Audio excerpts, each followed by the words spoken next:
sabaq an-nasir al-haqqi bil haqq wal hadi ila siratal mustaqim wa ala alihi wa sahbihi haqqa qadrihi wa miqdarihi al-'azim.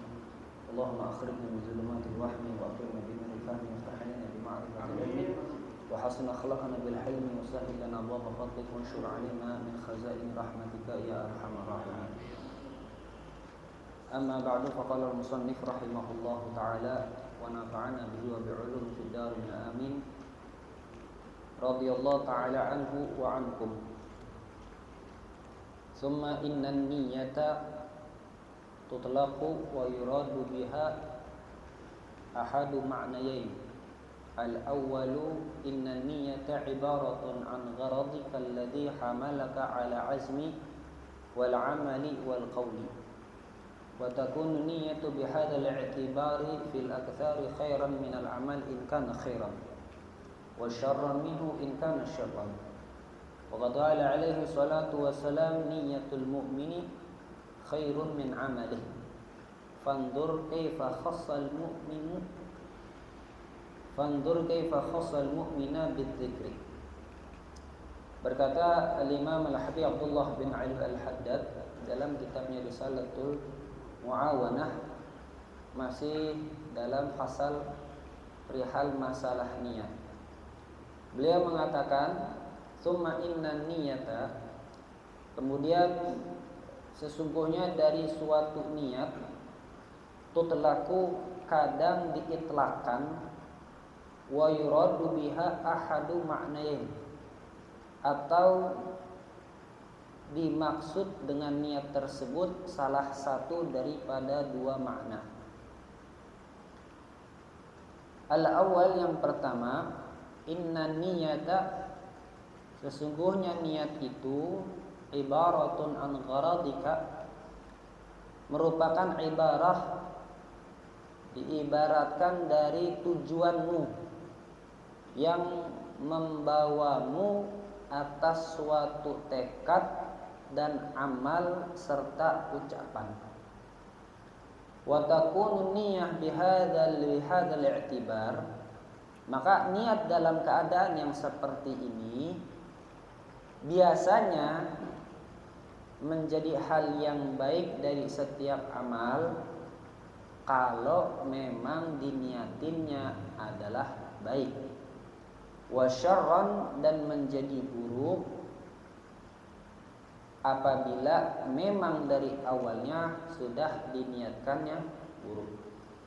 Jadi di sini Al-Imamul Haddad beliau memberikan tanbih, memberikan semacam acuan kepada kita dalam perihal masalah niat yang dibedakan pada setiap orang yang melakukannya. Ada niat itu terutama adalah karena sebab tujuan. Memang sasaran daripada suatu amalnya tersebutlah yang menjadi tujuannya. Sasaran daripada suatu amal.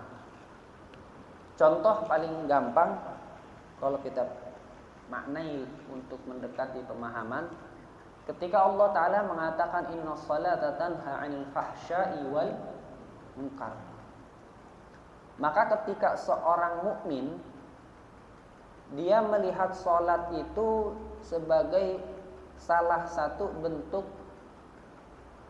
benteng terkuat dia untuk mencegah dari perbuatan yang fahish, dari perbuatan yang munkar, maka salatnya tersebut membawa niat dari apa yang ia tuju, dari apa yang dia sasar.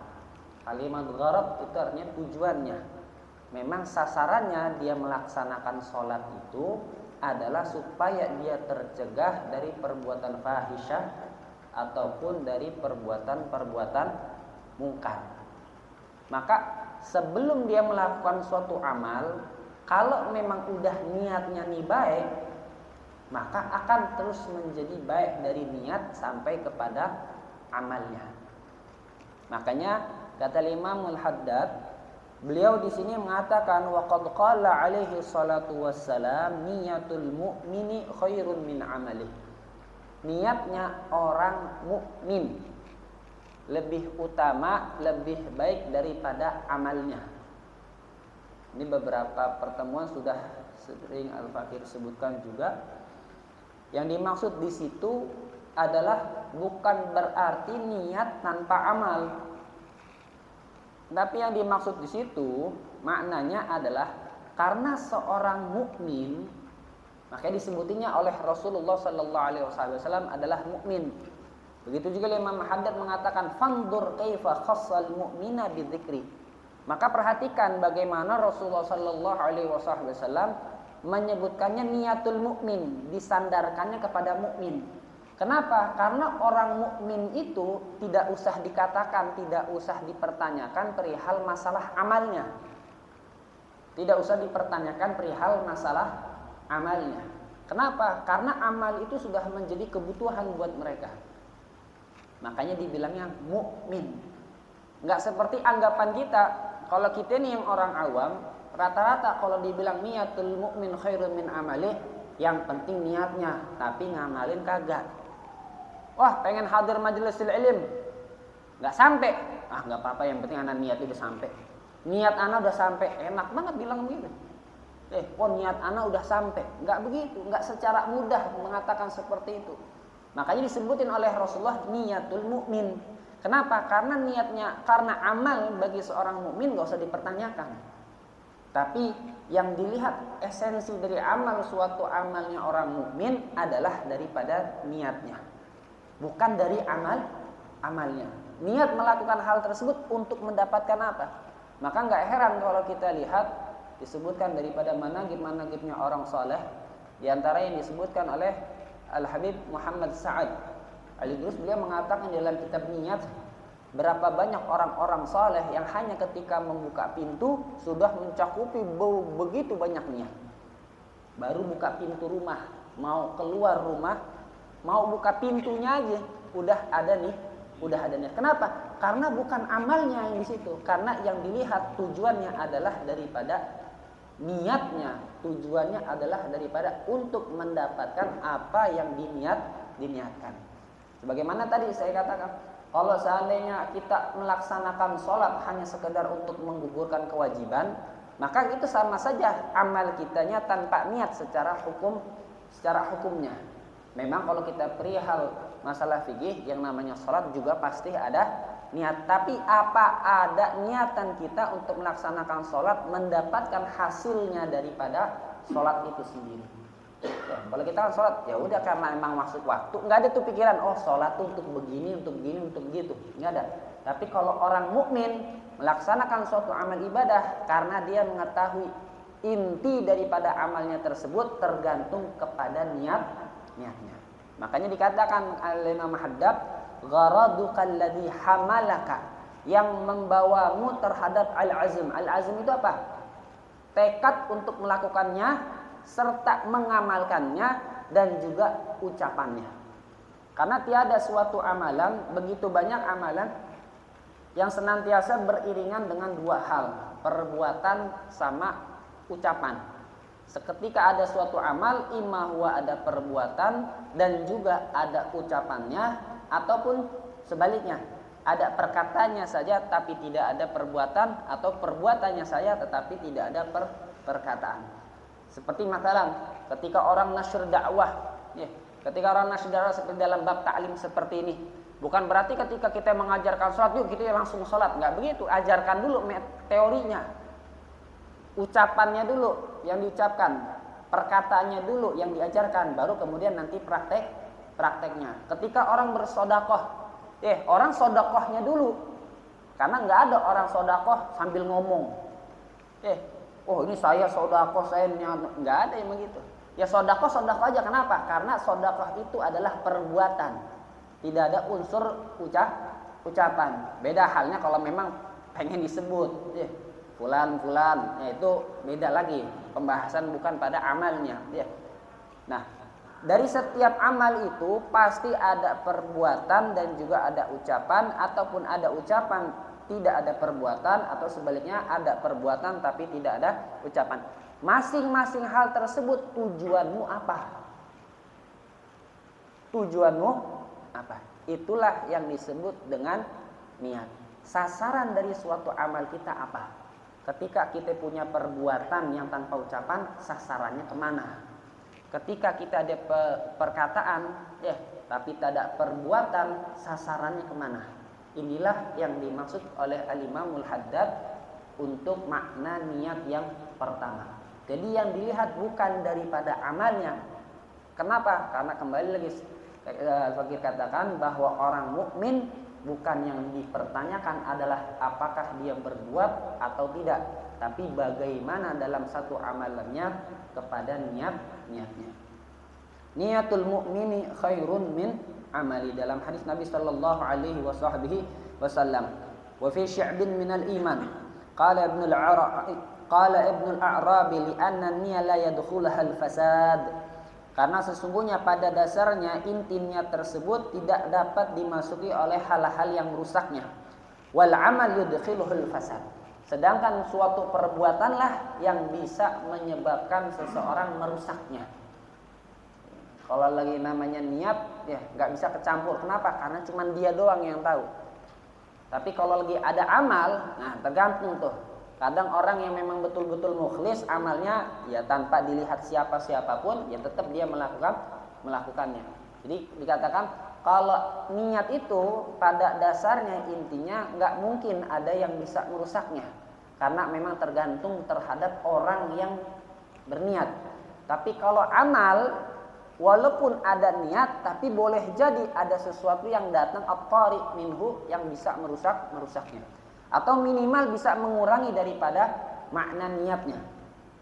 Wa inna ma arada bil fasad ar-riya, karena kebanyakan daripada hal yang merusak amal yaitu adalah ar-riya. Fa yarji'u dzalika ila ma qala al-ustadz Abu Sahal wa qad qila an-niyyah duna al-amal qad yakunu ta'ah. Ada mengatakan bahwasanya niat tanpa dengan amal kadang-kadang bisa menjadi taat. Nanti disebutin dalam hadis Nabi sallallahu alaihi wasallam, man hamma bihasanatin falam ya'malha kutibat lahu hasanah. Barang siapa yang berkehendak untuk melaksanakan suatu kebaikan tetapi belum sempat untuk melakukannya, ma'al qudrah. Dia enggak melakukannya bukannya dalam artian dia enggak sempat, tapi dia mampu, tapi dia memang enggak sempat karena sebab udzur. Maka kutibat lahu hasanah, niatnya tersebut terhitung daripada satu kebaikan yang sempurna. Qalu wal amalu duna niyyah la yakunu ta'ah. Sedangkan suatu amal perbuatan tanpa ada niat tidak bisa disebut dengan taat sama sekali. Enggak bisa disebut dengan taat sama sekali. Berbeda dengan ada niat cuman enggak ada amal. Ketidakmampuan untuk beramalnya berlandaskan oleh uzur syar'i. Baru ada namanya kutibat lahu hasanah. Tapi kalau seandainya ada suatu amal walaupun banyak tetapi tidak ada niatan tujuan dia untuk melakukannya, sasaran dia dalam melakukannya itu untuk apa, maka itu tidak disebut dengan ta'ah. Wa tamamul hadits wa amalul munafiq khairun min niyatih. Bahkan disebutkan dalam hadis amalnya orang munafik khairun min niyatih, lebih utama, lebih baik daripada niatnya. Wa kullun ya'malu ala niyatihi, dan segala sesuatu itu tergantung terhadap niatnya yang dia niatkan. Fa idza amilal mu'minu amalan nara fi qalbihi nur. Karena sebab setiap orang mukmin yang beramal dengan suatu amalan akan tampak dari hatinya nur, cahaya. Min hadithi Sahal bin Sa'ad As-Sa'idi.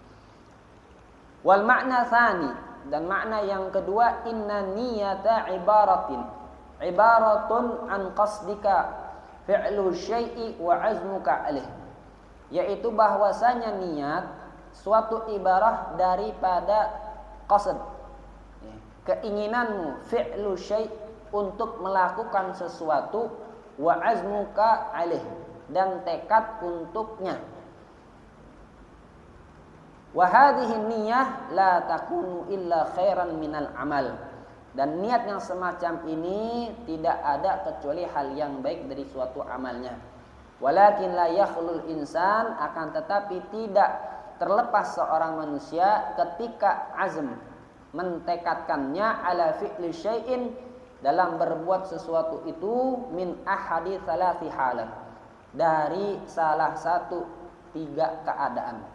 Yang pertama, an ya'zam wa ya'mal. Dia punya niatan, punya tekad, kemudian dia ngamalin.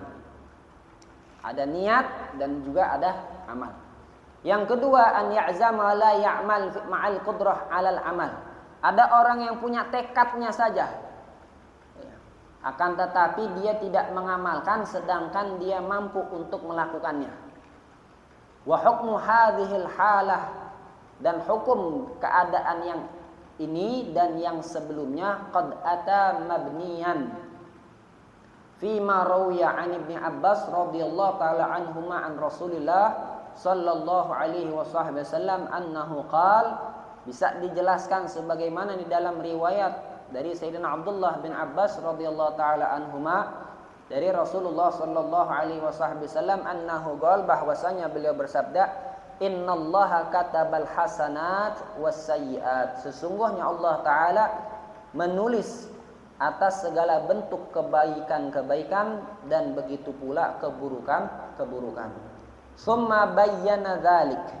Kemudian Rasulullah sallallahu alaihi wasallam menjelaskan perihal tersebut. Faman hamma bihasanatin, maka barang siapa hamma. Kalimat hamma ini bermakna al-azm. Dia cuma ada niatan, keinginannya doang. Bihasanatin, dengan suatu kebaikan, falam ya'malha, tetapi dia tidak melakukannya karena sebab uzur. Katabahallahu indahu hasanatan kamilah.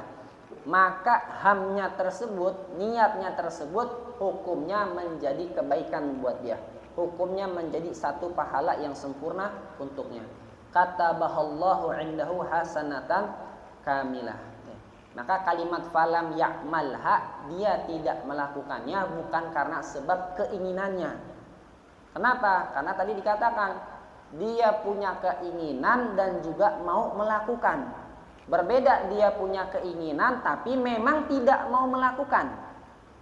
Dia punya keinginan akan tetapi tidak mau melakukan. Kalau yang model kayak begini kagak kena sama sekali. Kenapa? Karena adanya keinginan tanpa dia mau melakukannya, tanpa ada upaya dia untuk melakukannya, maka itu hukumnya haba'an mansura. Ya, sia-sia. Ya. Fa in hamma biha fa'amilaha, maka barang siapa yang berkeinginan dengan suatu kebaikan, fa'amilaha, dan dia mengamalkannya, katabahallahu indahu asyara hasanat ila 700 di'fin ila ad'afin katsirah. Kalau seandainya dia berkeinginan dalam suatu kebaikan dan dia mengamalkannya sesuai dengan yang dia niatkan, maka Allah Ta'ala akan mencatatkan baginya 10 kebaikan sampai 700 kali lipat, sampai kelipatan yang amat sangat banyak yang hanya Allah mengetahuinya.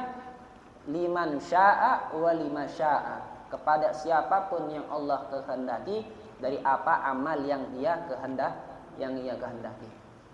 Wa in hamma bisayyi'atin falam ya'malha, barang siapa yang berkeinginan suatu keburukan, falam ya'malha, dan dia meninggalkannya, katabahallahu indahu hasanatan kamilah. Nah, di sini maknanya apa? At-taubah. Dia punya keinginan buruk, tapi sebelum melakukannya dia rujuk, dia kembali, dia nadam, dia tobat dalam hal itu semua. Maka bagaimana? Allah Subhanahu wa taala bukan menuliskan daripada niatnya, tapi menuliskan daripada meninggalkannya. Makanya dalam hal-hal yang makruh, kategori makruh itu dibilangnya apa kalau dalam hukum fikih? Idza tarakaha, kalau dia meninggalkannya karena sebab taat kepada Allah, maka yusab, maka diberikan pahala. Diberikan pahala. Sebagaimana ketika orang meninggalkan suatu yang haram karena taat kepada Allah, itu pun diberikan pahala.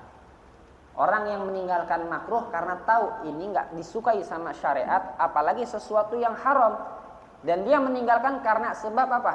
Taat sama Allah, maka bagaimana hukumnya? Yusab. Orang tersebut diberikan pahala. Wa in hamma biha fa'amilha kataballahu sayyi'atan wahidah. Maka barang siapa yang berkeinginan untuk melakukan suatu keburukan kemudian dia mengamalkannya, maka Allah hanya mencatat baginya satu keburukan, satu dosa. Qala Ibnu Hajar fi Fathil Bari, qauluhu innallaha katabal hasana wa sayat ay yahtamilu an yakuna hada min qaulillahi ta'ala fa yakunu taqdir qala Allah ta'ala innallaha kataba ila akhir. Wa yahtamil an yakuna min kalamin Nabi sallallahu alaihi wasallam yahkihi an fi'lillahi ta'ala wa fa'ilu thumma bayyana dhalika huwa Allah ta'ala wa qawlu faman hamma syaraha dhalik.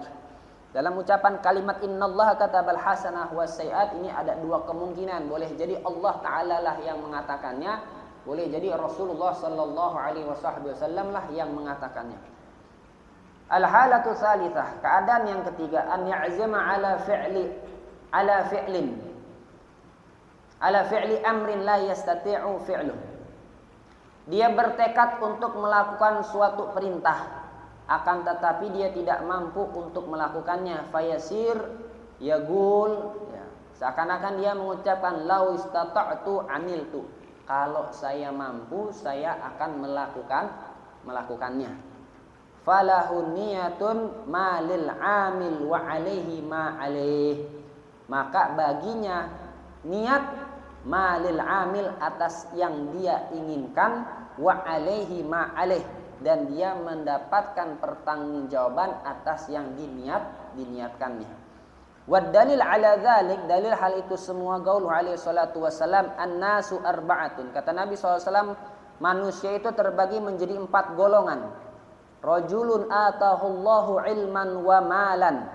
Seseorang yang kelak akan diberikan oleh Allah Ta'ala ilm dan diberikan oleh Allah Ta'ala harta. Fahuwa ya'malu fi malihi bi'ilmihi, dan dia mengamalkan daripada hartanya bi'ilmihi, melalui ilmunya. Fayaqulu akhar law atani Allahu mithla ma atahu amiltu mithla ma amalih. Kalau seandainya Allah Ta'ala memberikan aku seperti yang Allah berikan kepadanya, niscaya aku akan melakukan seperti yang dia lakukan. Fahuma, maka keduanya fil ajri sawa, sama-sama dalam masalah pahalanya. Yang satu memang dikasih, yang satu nggak dikasih. Tapi yang satu ini yang nggak dikasih, kalau saya punya seperti yang dia punya, saya juga bakalan ngamalin. Ngamalin. Wa rajulun atahullahu malan wa lam yu'tihi ilman. Ada seseorang yang diberikan oleh Allah Ta'ala harta, akan tetapi tidak diberikan baginya ilmu, fahuwa yakhbitu fi malihi bijahlih, sehingga dia menghamburkan daripada hartanya karena sebab kebodohannya. Fayaqulu akhar lau atani Allahu mithla ma atahu amiltu mithla amali fahuma fil wizri sawa. Begitu juga ada orang yang dia dikasih harta tetapi dia nggak punya ilmunya dalam mentasarrufkan hartanya. Kalau dia bilang, wah ini orang kaya, kalau seandainya ini kaya, seandainya anak kaya, anak foya-foya juga tuh sama dia tuh. Anak mau bikin pesta juga tuh sama kayak dia. Itu dua-duanya orang sama-sama dia dosanya sama. Padahal yang satu kagak ada, cuman dia punya niat kalau sama dikasih yang begitu, dia juga bakalan ngelakuinnya. Ya. Makanya ada yang dikatakan ada orang yang dikatakan miskin fi magam taqwa, ada orang yang dikatakan miskin fi magami sufla.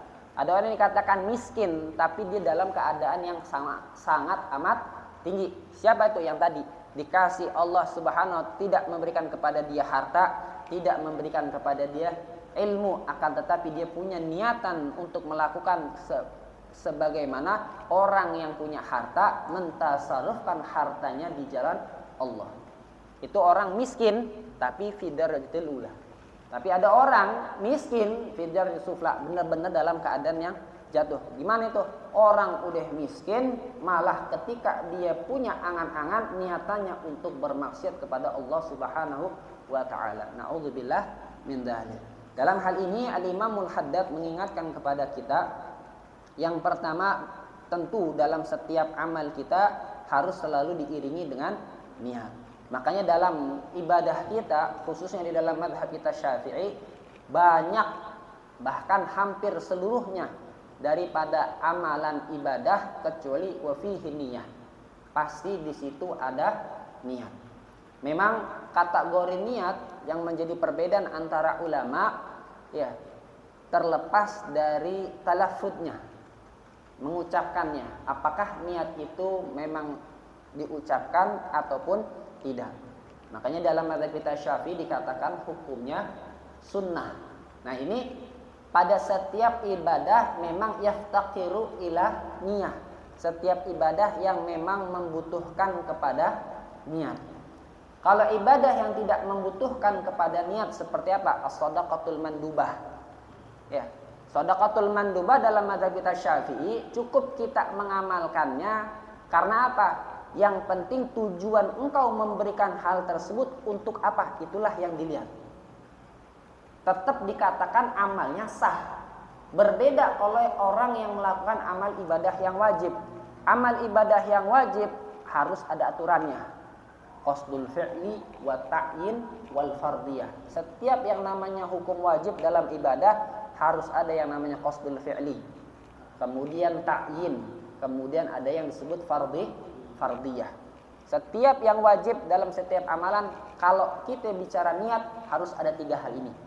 Qasdul fi'li, apa yang dia sedang lakukan? Oh, dia salat, maka ucapkan kalimatnya usolli. Ketika dia som, maka niatnya yaitu adalah seperti yang biasa kita ucapkan, nawaitu shauma ghadin dan seterusnya. Kemudian wal fardiyah, harus diucapkan kalimat fardunya. Kemudian ta'yin, ditentukan apa yang sedang dia lakukan kalau memang ibadah tersebut mempunyai beberapa macam keadaan. Seperti kayak sholat, maka ta'yinnya itu adalah zuhur, asar, maghrib, isya, dan subuh. Kalau dalam masalah ibadah wajib harus ada 3 hal ini. Tapi kalau dalam ibadah sunnah maka tidak ada ketentuan yang seperti ini karena yang disyaratkan hanya qasdul fi'li kemudian wata'in. Fardiyahnya enggak ada. Ya, fardiyahnya enggak ada. Kalaupun itu adalah kita katakan di dalam perihal masalah salat. Tapi kalau di dalam perihal masalah ibadah yang dikatakan hukumnya sunnah bighair selain daripada salat, maka walaupun tidak ada niat, yang penting tujuanmu melakukannya apa, itulah sebagai niatnya. Makanya bentuk salah satu yang membantu kita dalam masalah sedekah itu, kalau dalam mazhab kita Syafi'i itu kan ada yang namanya ta'yin dalam sedekah. Ta'yin dalam sedekah itu paling gampang ya, gambaran pemahaman kita sekarang itu, kalau kita ngeliat di masjid ada kotak amal, kan udah ditulis tuh macam-macamnya. Untuk yatim dan du'afa, untuk pembangunan masjid, untuk maslahat. Kenapa? Karena ini adalah ta'yin. Karena ini adalah bentuk, begitu kita masukin ke situ, lah kita memang udah tahu tuh niatnya mau ngebantu yang yatim, mau ngebantu yang du'afa. Kita masukin buat yang maslahat masjid, mau untuk ngebantu pembangunan masjid, mau kita bantu untuk apa? Maslahatil umum yang dilaksanakan kegiatan-kegiatannya ada di dalam masjid. Maka ketika kita melihat itu cukup buat kita. Kenapa? Karena nggak mungkin kita masukin tujuannya ke maslahat masjid, tapi niatnya kita apa? Untuk bantu anak yatim. Kenapa? Karena udah ditentuin. Makanya nggak sembarangan. Kudu dibedain itu antara yang namanya wakaf sama sedekah ta'yin. Orang yang namanya wakaf itu gak sembarangan, harus sama orang alim, harus dibimbing, harus dikasih tahu mulai dari A sampai Z-nya. Gak sembarangan orang punya mentang-mentang dia kaya langsung main asal ngomong aja, oh saya wakafkan tanah sekian untuk masjid. Gak bisa begitu, datang dulu ke orang alim. Bagaimana supaya dia terbimbing? Supaya apa? Supaya niat dia, tujuan dia dalam mengamalkannya tersebut mendapatkan nilai yang besar di sisi Allah Subhanahu wa taala. Makanya tadi dijelaskan oleh Rasulullah SAW, rajulun atahu malan wa ilman. Dikasih sama Allah taala harta, kemudian dikasih juga ilmu. Bukan berarti dia yang punya ilmu, enggak begitu. Yang penting dia sadar, oh saya ini enggak ngerti dalam masalah ini, datang sama orang yang berilmu. Fas'alu ahla dzikri in kuntum la ta'lamun. Permasalahan wakaf bukan hanya sekedar memberikan dengan sighah wakaf, enggak sembarangan seperti itu. Harus dibimbing kepada orang-orang yang Mengerti? Atahu malan wa ilman, dikasih harta dia punya, ilmunya dia juga ada. Boleh jadi ilmu memang dia yang punya, ataupun ilmu milik orang lain tapi dia mendatanginya. Atau bagaimana? Ada orang miskin yang dia nggak punya ilmu, dia nggak punya harta, tetapi dia punya harapan. Nah, harapan ini bukan hanya sekedar angan-angannya saja, tapi ada usaha untuk ke situnya. Ada daya upayanya dia untuk melakukannya. Kenapa? Karena nggak mungkin al-battalun, orang-orang yang cuma cuma angan-angan itu diberikan oleh Allah Ta'ala fadilah, keutamaan. Bukan hanya sekedar angan-angan. Karena memang mungkin ketidakmampuannya dia. Ya. Karena sebab uzurnya dia. Makanya kalau dalam kita bicara masalah qiyamul lail, kalau ada orang yang memang ada kebiasaannya dia qiyamul lail, kemudian satu hari dia sakit, akhirnya bablas qiyamul lail, bagaimana hukumnya? Tetap hari tersebut, malam tersebut masih diberikan pahala oleh Allah Subhanahu wa ta'ala. Kenapa? Karena kalau dalam keadaan sehat, dia pasti qiyamul lail. Ini yang dimaksud. Ada daya dan upaya. Bagaimana ketika orang-orang soleh yang bahkan masih dalam keadaan susah payah, mereka masih memaksakan diri untuk taat kepada Allah. Seperti disebutkan di dalam Manaqib Al-Imam Al-Habib Hasan bin Shalih Al-Bahar, ketika dalam keadaan yang sangat amat panas, demam beliau, tapi di waktu beliau biasa qiyamul lail, gomo ya nafs. Tepuk-tepuk dia punya paha. Supaya apa? Supaya bangun. Ini lagi dalam keadaan sakit. Kita kan kalau lagi demam udah maunya meringkuk aja. Apalagi kita minumnya paracetamol yang 500 mili, tegak langsung 3, regut udah. Kagak, waktunya bangun. Kenapa? Karena matanya emang udah terbiasa seperti itu. Matanya tuh udah tahu waktunya, nggak perlu pakai alarm HP, nggak perlu dibangunin karena memang sudah terbiasa. Bangun dipaksakan. Begitu sholat, selesai sholat, kata anaknya, ya Abah, khalas, udah engkau dalam keadaan sakit, jangan paksain. Atau ringankan sedikit, enggak, samain. Tetap sama. Yang dibaca sama, waktu lagi sakit sama dalam keadaan sakit. Begitu selesai, ambruk. Fahada ala sawa fit thawab. Ini orang yang modelnya dihukumi sama di dalam pahala. Bukan cuma sekedar, kalau anak punya duit begini, anak mau kasih nih buat yatim gini. Cuma dianya nganggur aja. Kerjanya rebahan aja.